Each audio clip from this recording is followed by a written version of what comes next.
This is Rematriated Voices. I'm so just really, truly honored to be here with each of you. And I just want to first start out by saying Nyawago to each of you for the responsibilities that you carry for our nations and for our people, and ensuring that our future generations will be able to say that we're Haudenosaunee. So we all know that the recital of our great law of peace can take many days, and it's a very involved story. Would you briefly describe what is the great law of peace?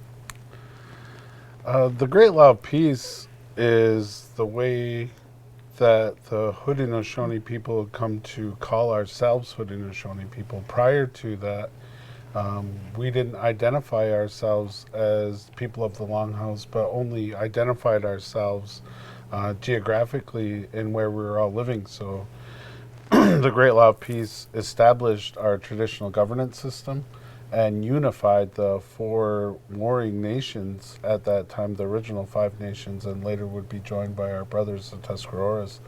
And it brought us together in unity and reestablished a mindset of Kanikohio, good mind, and peace. And it's what we use today to the structure we still continue to use today to govern ourselves as Haudenosaunee people. What existed before the Great Law of Peace, and how does that tie back to our women's leadership and how our communities care for one another? Right from the get-go, we're a culture of procreators and cultivators, and we had, based upon our food system, colossal cornfields that came along the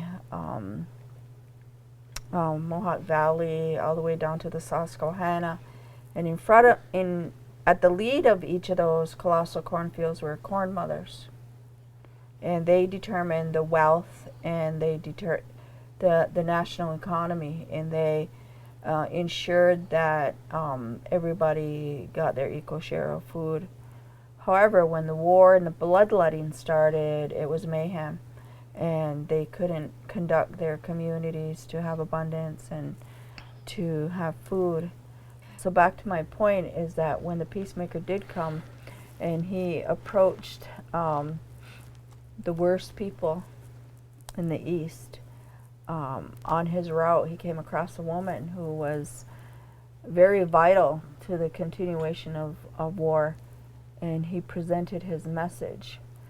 And because she was a woman who navigated the spirits of men, she also understood that this was kind of like her payback to accept this message, because she's seen the brilliance in it and she wanted something different. And I think in anybody's life, when they know they're on a round path, there's that empty feeling and they want to fix it. And so his message conveyed to her that it was a different way and a different life. But it's because of her brilliance, I believe, that she lobbied for women's position inside the foundation of the League, because the women were already the foundation based upon clanship. So I think that pre-existence of the clanship is foundational to what we call the Great Law of Peace. Mm-hmm. And women are the foundation, and the men came later on to become the walls and the roof to our Confederacy. So I think the brilliance of the peacemaker was he didn't throw the women away, he built upon it. And I think that was so fundamentally necessary in order to build the peace, because he understood that women are peacemakers, and Jagusa became deemed as the mother of all nations and also a peace mother. So, we have that innate ability to call for peace and want peace. It was a time period when the families in the Great Lakes region that became known as the Haudenosaunee, they developed agriculture. And this agriculture helped their families to grow. And when your families grow to a point where you need resources, there's different pressures, and we see that even today. People's competing for resources. And so what happened, it started to be, the young men that were taking it upon themselves to get their parties together and try to use violence rather than diplomacy to acquire different resources and influence. And I think we can see that, throughout our culture, that our people still hold on to that memory. We know that the young men have this tendency for recklessness and chaos. And I've heard that's why when the young boys get their names, it's because we know that they have that potential. And so we sing these songs to them when they get their names as a way to help strengthen their minds and keep them on a good path, even as a little baby, because they have that potential to be kind of chaotic. And I think when the peacemaker did his work, he also recognized that. And that's why he gave the women such a strong role, hoping and understanding that the women would bring balance to that and kind of prevent that type of thing from happening again. Most people in the United States are unaware that the founding fathers were inspired, to say the least, by the Haudenosaunee, by our form of governance, and they modeled the U.S. Constitution after our form of government. But most Americans are not educated on this history. And so would you highlight some of the parallels between our form of governance and the U.S. government? Just quickly, I'll say our system vested in a clanship was a deliberate separation of power, which meant that there had to be a process of going back and forth to deliberate the issues. And, there was three sides. And again, you see that in the government as the United States government as it is today. But they're infants. They're little kids on the block. I think it was at the Treaty of Lancaster, at this treaty signing is when they were proposed, and one of the chiefs stood up at that time and offered that idea, and he told them that they should make a confederation, a union, such as ours, referring to the Haudenosaunee Confederacy. And in the Articles of Confederation that in Albany, when they started trying to piece this thing together for the forefathers, they were using terms, literal terms from the Haudenosaunee, like Grand Council and all of these different divisions of power that would later on be part of the pillars of the Constitution. It's known for us Haudenosaunee that part of their conflict resolution that's built into the Constitution was influenced by the Haudenosaunee governance system, separation of powers, but even looking deeper and understanding at academic level is the idea of federalism, and this idea where that we have the highest form of government for the Haudenosaunee is the Grand Council, and that the laws or the issues that are passed by the individual nations shouldn't or couldn't supersede what comes out of Kajahawan at the Grand Council. So it kind of showed how this relationship would end up being working with what they call federalism with the states and the government and the U.S. government and the federal government. You can look at the back of a quarter and see the eagle holding arrows in unity, and those are direct symbols that come from who we are as Haudenosaunee. I was even told at a time when they were putting this thing together, they actually had Ongohua Haudenosaunee people in Philadelphia as they were constructing the Constitution, and they would consult with them, and they would say, well, if this happens, how would you resolve that? Yeah. Spencer, you had talked about symbols that you see on a coin. But are there other symbols that you see that the U.S. government uses that are meaningful to our people, and what do those symbols mean? For the Haudenosaunee, we understand the way the Great Law of Peace was founded, and when the peacemaker had planted the tree of peace, he placed atop of the tree of peace an eagle, and how significant that was and what that really means, and how that works for the Haudenosaunee is that that eagle is supposed to be ever watching over the entire Confederacy, and it's supposed to be a warning. But it's also understood that that might be invested in part of who the title of Tadadaho might be and how his role to the Confederacy. But you can see the eagle has become a symbol for the United States as well as their national bird. And it's through I always I always found it interesting and kind of funny that Benjamin Franklin was actually advocating for Nitahahwa, a turkey, to be the national bird during his time. And he was obviously, they didn't take the turkey, but he had a lot of admiration for the turkey. And it's funny because even that word means he guards the path. And so obviously the Ongwahoan people, us as Haudenosaunee, recognize, what the turkey does and where that turkey is. But the most obvious is the eagle for the United States and the parallel for what that means in terms of symbols for the Haudenosaunee. Yeah. A lot of people will think that the arrows that are in the eagle's talons actually might mean war, but what do they actually symbolize?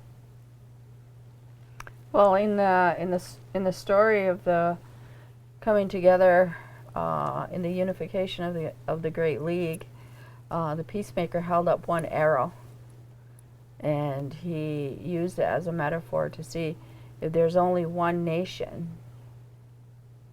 symbolized by one arrow, he could break it. But if he unified 5 arrows together, it was harder to break. So to me, Haudenosaunee are big on symbols, and he used those arrows emblematic to our unification, to say if we all stick together in unity and agreement and cooperation and an understanding of what peace is, without powering each other, but our basic structure is to be founded on peace, then we're a force to be reckoned with. I also would like to expand a little bit, and I think that it was diving deeper and looking at that, it was understood that unity and the power of the mind was more powerful than ruling through physical prowess, which was happening during the time of establishing the Great Law of Peace. And so one of the teachings that I also heard was that the fact that he used leather or what he used, sinew or leather, to bound those arrows were also supposed to symbolize our relationship to the natural world at the same time. We also have the idea of the one dish and that wampum belt that exists to talk about why the warring was happening. And again, the sharing of what they call resources. I don't really like the term resources because for me it's a relationship, again, relationship to the natural world, knowing that all of those things are living entities. So we can't call it a resource when they're equal to my own life. And so that's just more symbolism to show what was intended when they were unifying the arrows. Yeah. Would you speak about the cultivation and selection of our leaders? Well, I think leaders, the right of nomination belongs in the women, in the clan women. And young boys are watched over to see the boys grow and which young boy shows leadership. And that's taken care of and cultivated in the character of that young boy. So when a clan mother calls for her right of nomination in a particular clan, bear, wolf, turtle, hawk, that she has to look at how that boy grew up, and was he kind to his elders? Was he helpful? Is he careful with his words? Is he driven on ego? So the ladies would watch and they would confer to see which boy could be a good leader. And it's not one who talks a lot. It's not one who is in the front. And those women look for the guy in the back row in the corner who's listening. And he's got to know how to listen to his people, not campaigning on his own agenda. So I think it's really important that, our leaders are raised and groomed to be in those positions. But, I heard the men talk earlier, and I think, one of the men made a point about how to emulate leadership. And if we're going to connect it to the universal powers, the sun is an excellent symbol of strong masculinity. He knows what his job is. And he does it every day without complaint. And without him, we don't exist. And it's his job to bring a smile to his family, to his people. And it's his job to ensure that we're warm when it's cold. And it's his job to pull the food from the land. So he has an all-inclusive job. And it's a hard one, but he doesn't complain. So those are characters in a leader that women have to look for. One who listens, one who shows up, and one who doesn't complain about his own miseries, but is in perpetual gratitude for what he does have. And I believe that women can really appreciate that kind of masculinity. Do you also want to talk about clan mothers? How a clan mother comes into her position, and the Faithkeepers as well. A clan mother comes into being according to who her mother and her grandmother is. And the responsibility of a clan mother rests in how many daughters she has, because the work of a clan mother has to carry on. And so those titles are continuous in the women, but the men are borrowed. So when a clan mother appoints a leader and places upon his brown his emblem of authority to lead his clan and to sit with the other chiefs, she's got to keep an eye on that. So part of that process begins at the time of his birth, and that becomes a lifelong job for a clan mother to guide the leader of the future. And it's also her job to make sure that her daughters know what their job is and that she can pass that down. Now, let's say in the instance she has no daughters, then it would go to her sister's daughters. And then she would take into consultation other clan women within that family to say, well, do you agree with this? Do you not agree? To me, the clan mother is the true representative of the people, and she buffers out the topic. She determines what is domestic. She determines what is a nation issue, and she determines what is international issue. So she has to constantly comb the issues of the discourse of her people from day to day. But she also, again, determines how many babies are going to be born that year. She's in charge of the names. She's in charge of the chiefs' names. There's a lot put upon her, and she's really the center post of a title. And she can, as much as she can nominate, she can also recall her nomination. So she really has to keep everybody in check. Mm-hmm. So it's a super duper heavy, extra colossal job. Yes. And she can't do it alone. That's why she needs the woven web of women's wisdom constantly surrounding her to ensure that she doesn't stand alone. And that's why those titles are continuous in the woman who has a lot of daughters. Mm-hmm. Would you describe the relationship between a clan mother and her chief? And how does this represent the voice of the people? I think that'll be a different answer for everyone, right? Because you kind of make that relationship work between the two.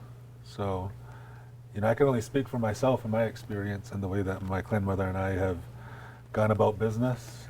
And, it's pretty complicated. She has her regular helpers, and they kind of follow her everywhere, or at least one of them goes with her everywhere. And I also have helpers who help us carry the bulk of the work, but she and I we meet very regularly, and anything that comes in on short notice or something of urgency, I'll let one of her helpers know, because she is in her late 80s. She's got good energy, but she is I'm respectful of the fact to not interrupt her throughout the day when I don't need to, so I do go through her helpers a lot. And she and I will kind of decide on kind of what Louise was talking about, at what level is an issue. Is this an issue that we settle here with the clan, or is this an issue that we need to bring to the council? And is this an issue that we want her and her helpers to take on, or does she want me to take it on? So we have this constant dialogue to deal with all these different issues. At the end of the day, I report to her on basically everything I do. I told her that I was coming here. I told her what was happening. I told her who was going to be here. And anything where there's a decision to be made, I talk to her about it. And it's very rare, but if we come to a point where if we can't come to a place where we agree on how to go, I always defer to her answer. Even if I don't believe it, I defer to her answer because I'm supposed to be carrying her voice. And it's a very effective way to go about business. Everyone, for the most part, feels good about the work being done. Everybody feels heard. We meet with our clan quite frequently, especially when there's big issues that pertain to the whole nation or the whole clan. And we do our best to keep everyone informed. And I do my best to keep her, as involved as I can without being disrespectful to her time. So for myself, the way that I understand it is through the context of the language used in the Great Law of Peace. And within that context, it says the relationship is supposed to be of mother and son. And so the clan mother is supposed to operate as the chief as her son. The relationship to the people and their representative, their hoyane, also is laid out within the language in itself, and when they're using the language, and they're going through the Great Law of Peace, they say, "Agno se sayane, my uncle, you are the chief." And so I always said to my clan family, I said, I'm supposed to be like the cool uncle that you can kind of come and talk to about anything. Like, I'm not going to judge you. I'm not going I'm going to have that compassion for you. And sometimes when I need to, I'll have the words that you may not like, but that you may have to hear. Mm-hmm. And that relationship, when it comes to the idea of democracy, we in discussions within our clan family, I said, this is where the discretion needs to be had and given to the Hudianesu, is that I'm the representative for the mindset of the clan within the council. But we have to realize that in Onondaga and everywhere else, there's more than one clan. And so the way that I view it is that the Hudianesu are supposed to be like mediators. We have to go into council knowing, the clan goes into council knowing that we have an opinion or a mindset maybe as a clan, but within the other 8 clans, they also have a mindset. And that's how we have to come to consensus.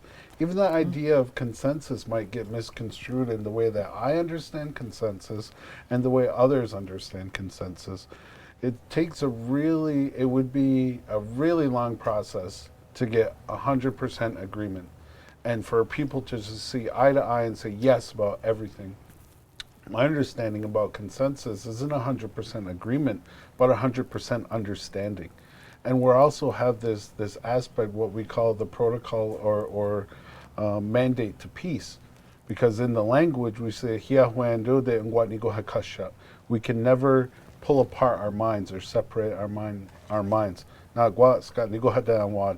We can only have one mind. And that's when you move forward in any process, is when you're of one mind. I just want to add real quick, the relationship between a clan mother and her chief, I think that's one of the hidden roots of democracy, is that there has to be consultation.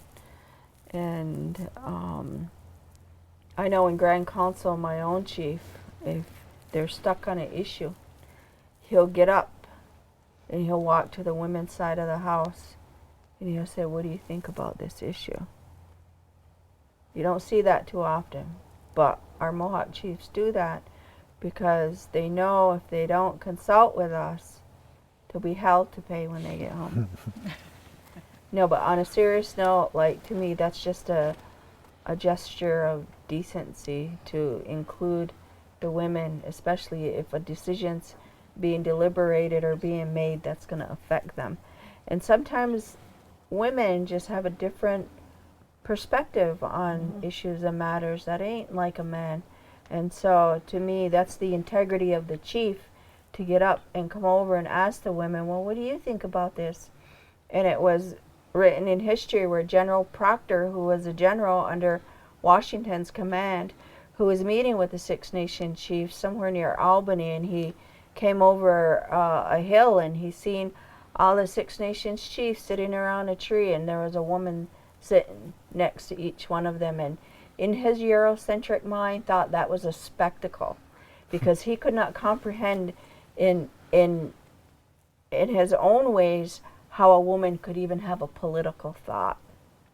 So leadership is on the span of a hand, and so you have your chief, and he has a sub-chief, and then there's a female faithkeeper and a male faithkeeper. And so, Sandra, you are a Bear Clan female Community Faithkeeper, they call it. faithkeeper, community faithkeeper. And Louise has one that would be under her title. Yeah. And that one would help her with meetings or whatever. She helps her, that that faithkeeper, and the man helps her, Loyana, with wood, getting the meeting together, whatever. They do that kind of stuff. But what I am is I'm a faithkeeper within the ceremonies. So I just keep that going. That's what my job. But we work with them too. Yeah. We try to work together. So, do you see a comparable role, like within the U.S. culture? They structured so much of their government based on what they saw. Is this a role that you see in the U.S. government in any way? I really thought about that, and I couldn't find one. Yeah. I couldn't find nothing that would be similar.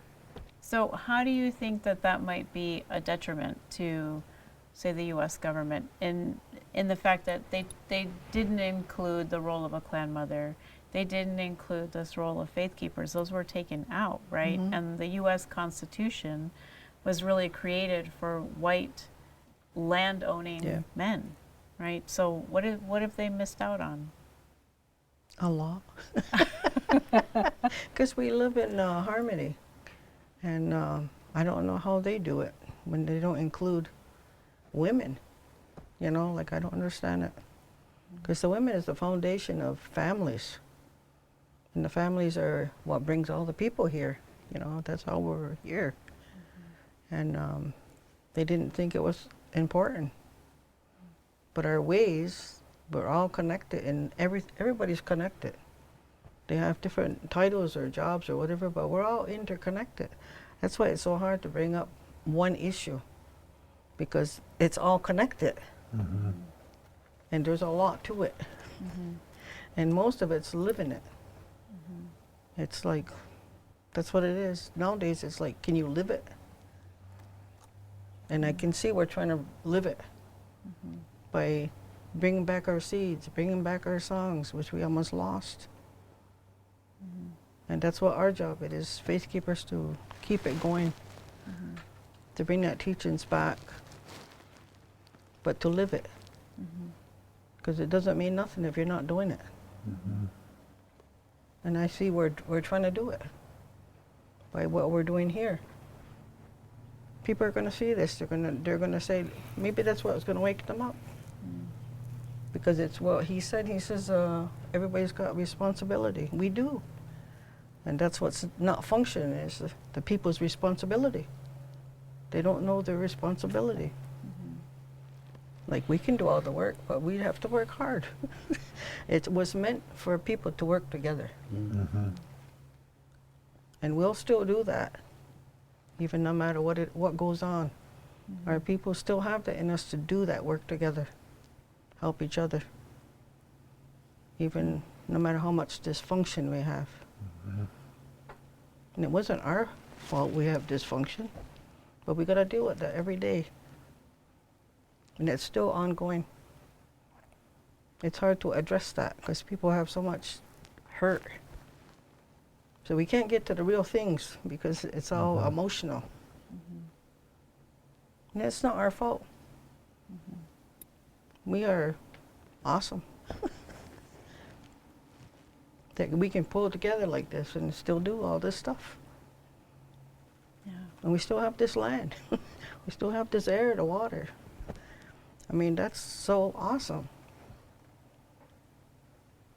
I don't know. That's how I feel about everything. Yeah. What are some misconceptions about our chiefs?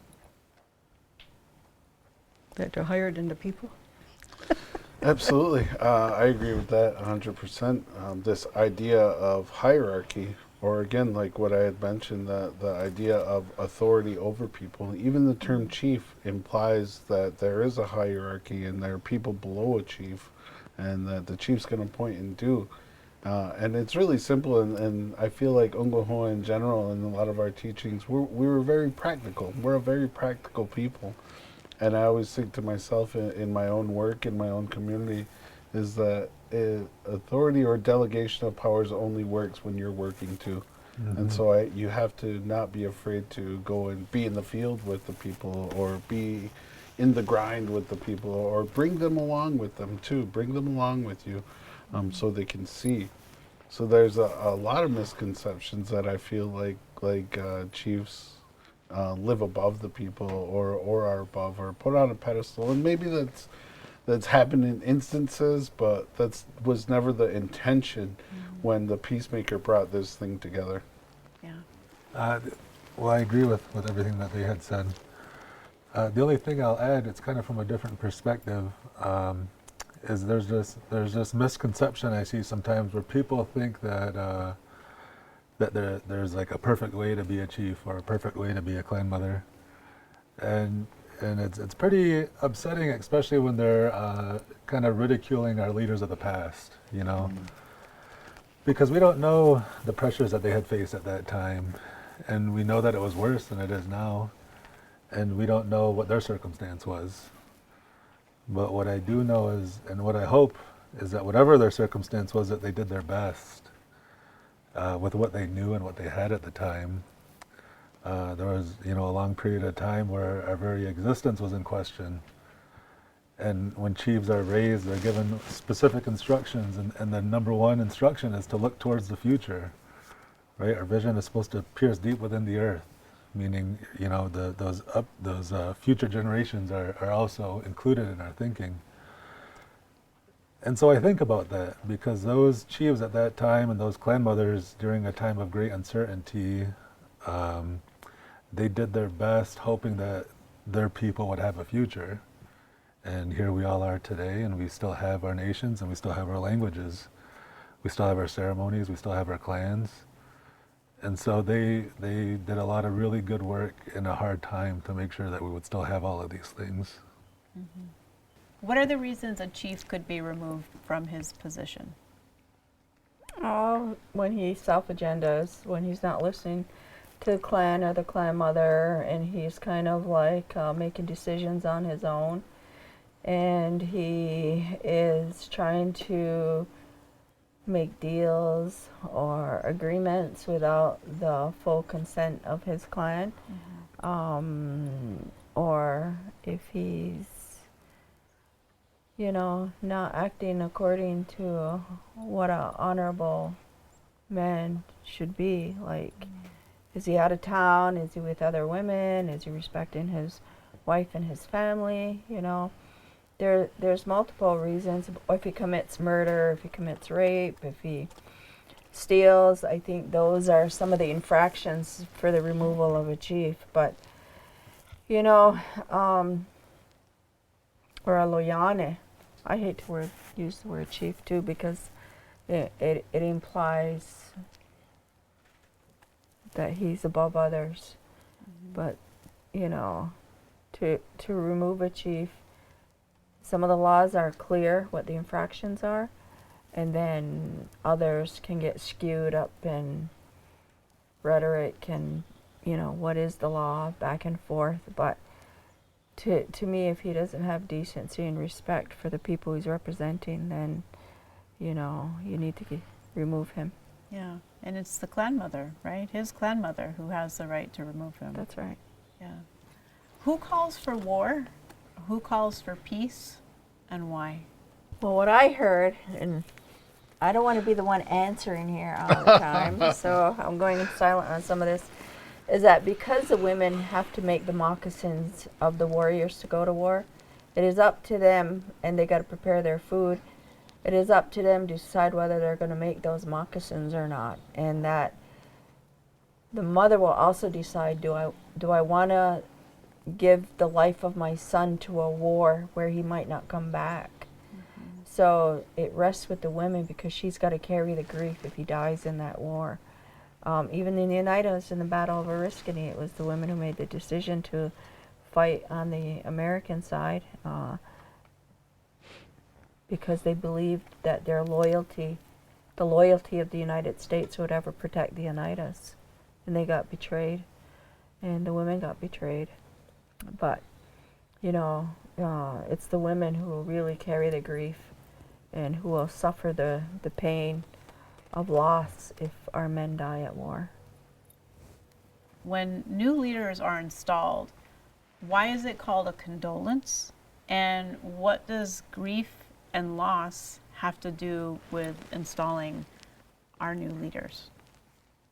When a chief falls, that clan mother or that clan has 3 days in order to raise a new leader again. And it's called a condolence because you're dealing with the loss of that chief through death. And so you're grieving the loss of that pillar that was there for you. So it's to condole the minds of the ones who are still here, to bring some kind of understanding and peace and comfort to the family that still remains. And then, you know, and it's about condoling the other side of the house. It's about standing in recognition of what that person's lifetime in both clan mother and a chief, that, you know, what they stood for. And it's to address the grief and, you know, just to offer that comfort. So one of my teachers had said at one time, he says, I didn't know, he said, I don't know why they call it a condolence and why they say we're condoling this person. And it's true, everything that Mommabear had said, and about the way that it addresses the one who had passed on and addressing grief and loss for the entire Confederacy, really. And he said, but everybody in there was technically condoled, so he didn't understand. He said, I don't understand why they say, well, this guy's condoled, or that guy's condoled, or this grandmother's condoled, or these people are condoled, and they're not condoled. It's like, well, everybody who went through that process was given those words of condolence and recognition that this was a loss for the entire Confederacy. Studying the actual language and the process that this ceremony, how it takes place and the words within it, it's also a lament to our ancestors to understand the condition that we find ourselves in as an entire Confederacy. And it gives recognition to all of the work that all of the Hoodinas in the past, right from the founding of the very first ones to ever hold these Confederacy title names, right to that one that had just passed and right to the new one. And it's a lament and an ask, and it's an understanding of the condition of the Confederacy at that moment in time, and to know and reestablish and reground ourselves in the meaning of Gainisat Gona, of what they call the Great Peace, or the Great Law of Peace. Knowing that the United States modeled its Constitution after our form of governance as the Haudenosaunee Confederacy, we know we've been here a very long time as a confederacy of United Nations in peace. And whether that's 1,000 years, 2,000 years, 3,000 years, we know it's really, really quite old. And it's all centered around peace. The Haudenosaunee Confederacy is the oldest continuous democracy on Earth, as far as I know. Maybe you know something different or have heard something different. But what's interesting is most Americans, most US citizens don't know this information. They don't know this truth, this influence that our people had on those founding fathers. What is the greatest lesson that people can learn from the Haudenosaunee about governance and leadership? I think automatically the first thing that comes to my mind is the way again, we talked about parallels between the Haudenosaunee and the U.S. democracy. And they're so ready to say power of the people or power is invested in the people, but yet we look at the outside process, and the power really isn't invested in the people when choosing a leader, but more so now the electoral votes in the electoral system, and the interest that has been able to influence those electoral system. And so I think that we still have a process that involves heavily the people in itself as Haudenosaunee. And I think for myself, I would think that that's one thing that would be able to influence on the outside or guide governance a little bit stronger, was be to invest more into the people, into the true power of the people, or into the voices of those people. I guess for me, it's like, the United States in its founding lived in the Indian world. It lived in Indian world, and that's how influential and present we were at the time of their confederation. And there was a recent article that came out that indigenous nations were supposed to be considered the 14th colony. They were supposed to be unified under that confederation. But our leaders at the time refused it because they didn't include the women. And so what people need to know that the United States Constitution even mentions Indians in its first paragraph. It's an acknowledgement that there was something pre-existing here that predates them.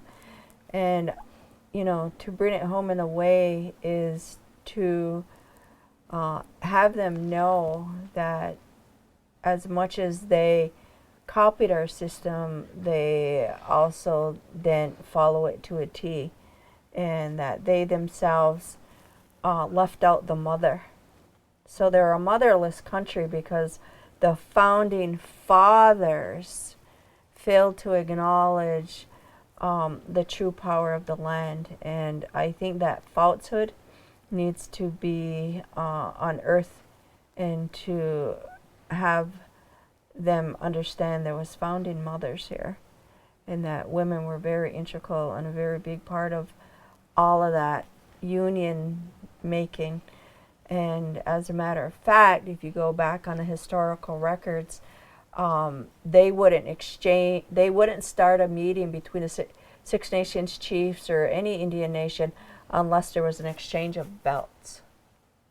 And those belts were beaded by the hands and fingers of women because they were the historical recorders of those meetings and of those treaty makings and those agreements, and all that got recorded in wampum belts.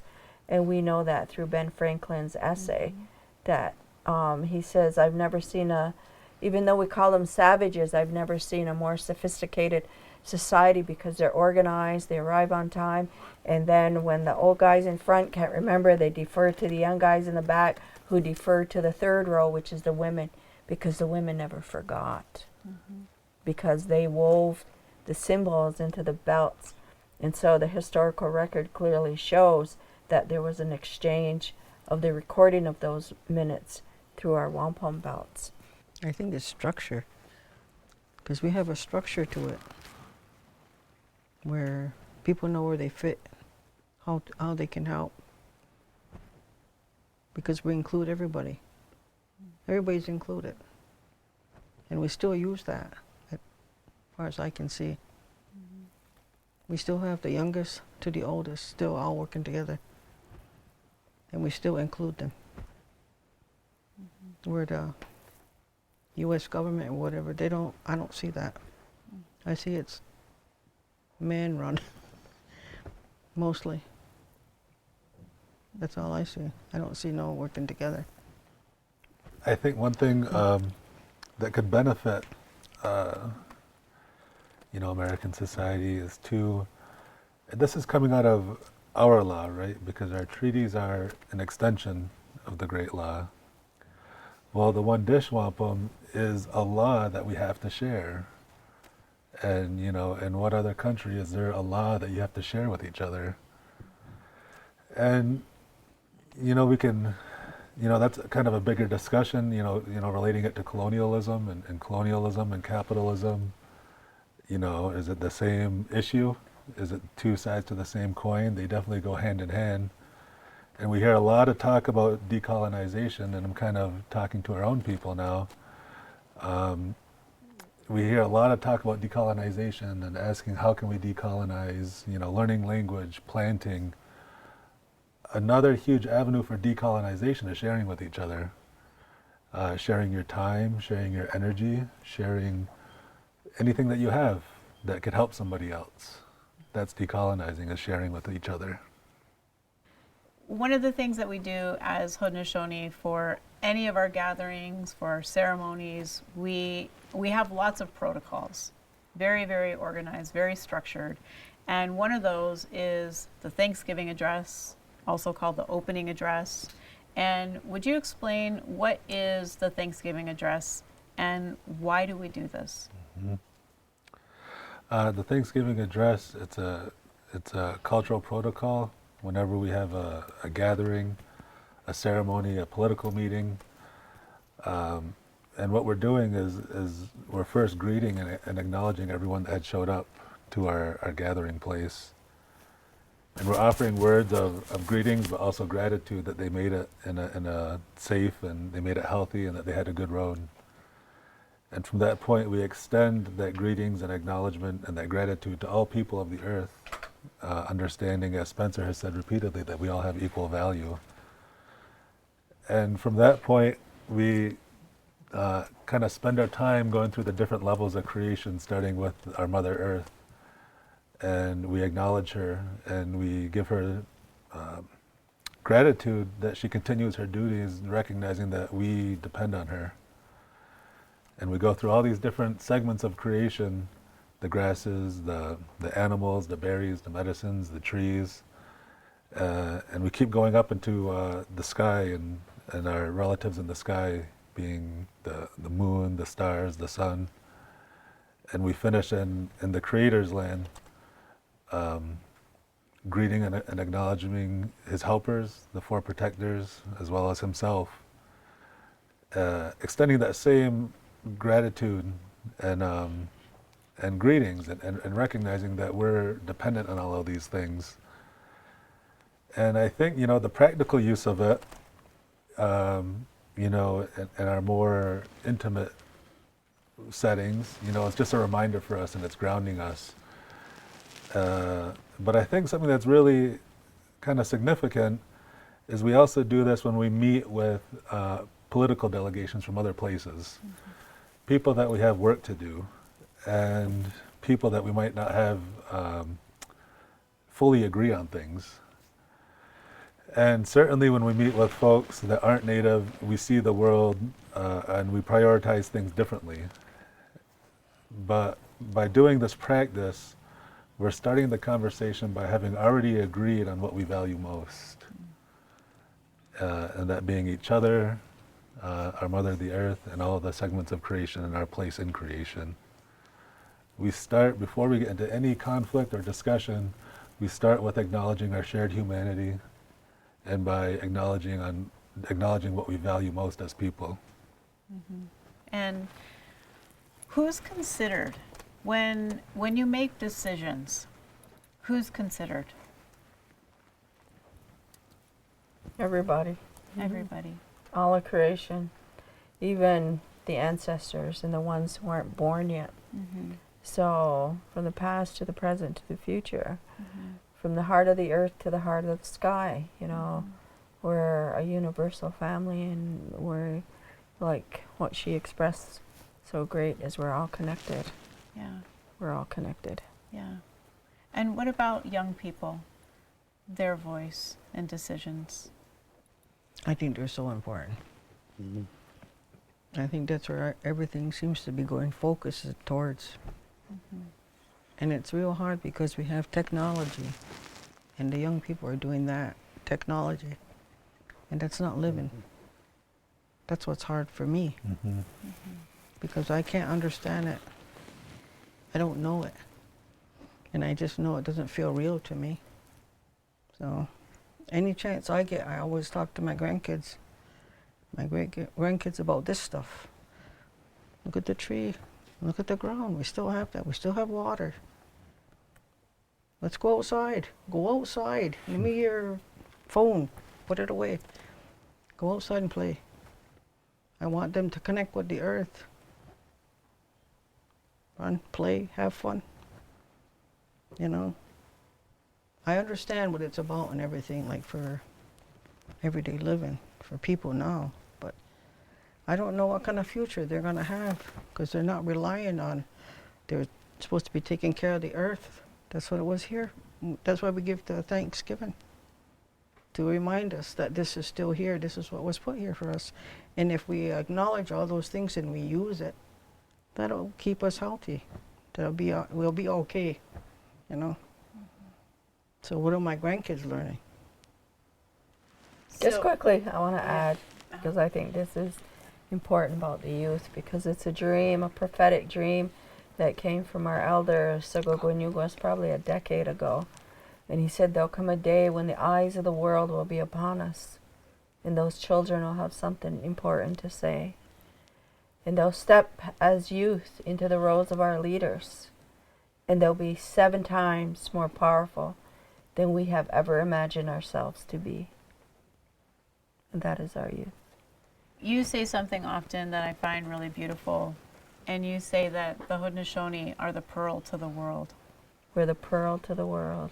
Yeah. I love that. Yeah. Yeah. So I just want to acknowledge that each of you, you were selected for the positions that you have. You didn't decide, I'm going to go run for office and go convince millions of people to select me. You were selected based on the attributes of who you are as a human being, and that you had community watching you your whole lives. And so when you accepted these positions, it's a lifetime position. It's a lifetime position, and you're not paid for it. And you're not paid for it. Yeah. And it's a responsibility to the people and to carrying on in our way of life. It's so beautiful. It's so beautiful. Yeah, It's only a lifetime position unless you break the law. that's right. And I say to my people, it is you I serve. I'm not your servant, but it is you I serve. And I don't know what you need until you tell me. I would just respond, I guess, by saying, it is, a responsibility and a lifetime responsibility, but everybody has a lifetime responsibility if this is going to work well. It's not just on leadership, we rely on everybody. As much as the people rely on us, we rely on them. And so we all have that lifetime responsibility to make sure that this continues into the future. It's beautiful. Rematriated Voices was recorded on Mohawk land at Minnowbrook Conference Center overlooking Blue Mountain Lake in the Adirondack Mountains. It's a collaboration between Rematriation and Access Audio from the Special Collections Research Center at Syracuse University Libraries. It was produced by me, Michelle Shenandoah, and Jim O'Connor. Audio recording and mixing by Brett Berry at Silver Hollow Audio on Lenape land in the Catskills. Edited by Andy Robinson at PR Productions. Production coordinator, Meg Craig of Orange Television Network. Executive production assistant, Catherine Farrow. Production assistants, Jalen Jimerson, Pamela Pembleton, and Corinne Miller. Sound assistants, Griffin O'Neill and Olivia Peters. Cultural and storytelling consultants, Rachel Porter, Gudgy Junie Fox, and Neil Powless. Research assistant, Nada Mergani. Energy healer, Christina Porter. Theme song, Healing Song by Bear Fox and Teo Swate. Yawe Go. A big thank you to Chancellor Kent Severud, Candace Campbell-Jackson, and Patricia Delante from the Office of the Chancellor at Syracuse University. Similar thanks to Nicolette Dobrovolsky and Courtney Hicks of the Special Collections Research Center, and Aileen Gallagher and John Glass of the SI Newhouse School of Public Communications, and a special thanks to Linda Paris of the Open Societies Foundations. Vocal coaching by Joanne Yarrow of Distinctive Voices.